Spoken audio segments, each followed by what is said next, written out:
Assalomu alaykum hammaga. Mana varota qilyapmiz. O'sha boshlab qo'yganda xayolga tushib ketdi. Videoga olib qo'yay deb. Uzunasiga 5,5 metr, eniga 2 metr bo'lyapti shunda. Dalnishim yana videolarga olib, nima qilib. Mana Kristanalarni уже qo'yishni boshladik. Hamma rovna diagonalini chiqardik. Mana qilib tekis qilib kesib qo'yapmiz mana endi. Mana do'stlar,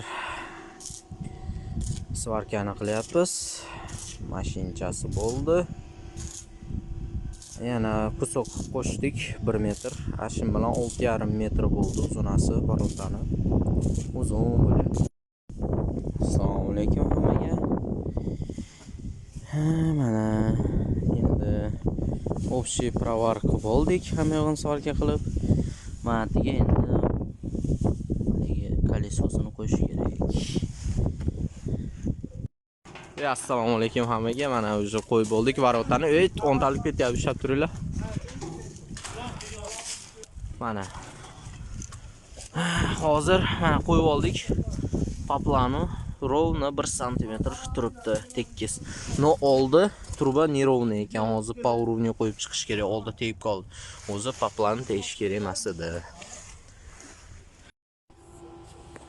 Assalomu alaykum hammaga. Mana qo'ydik.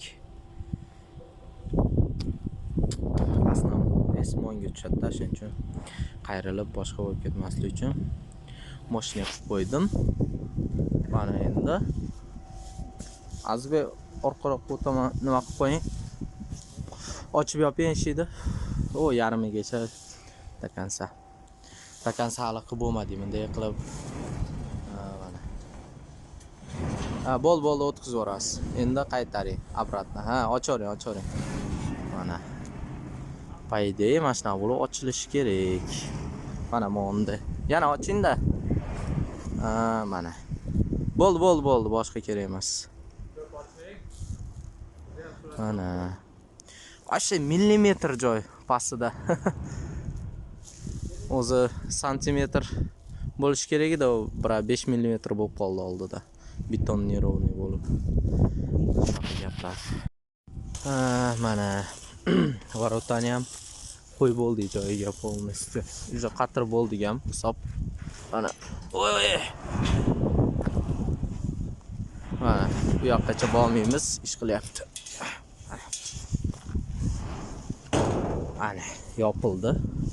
Bu yoqqa kelgan hozir ikkita turba matdan pastidan, keyin tepasidan chiqarib turib maqacha. Keyin teshib qo'yamiz. Teshib turib, ashinga mo vilka qilib qo'ysak, bunday kirib qoladi. O'ynashida. Keyin hozir mana usilik tiqib chiqdik, mana qilib o'ynamaydigan qilib, tepa turbani tekis qilib. Mana. Endi как будто varota havoda turibdi. Varota qiyisi kelgan odamlarga mana life hack. Hammaga katta rahmat prosmotr qilganlarga, kanalimga podpisatsiya qilib va like bosib, kommentariya qoldirishni unutmanglar. Videoda ikkinchi qismi yaqin oralarda chiqadi.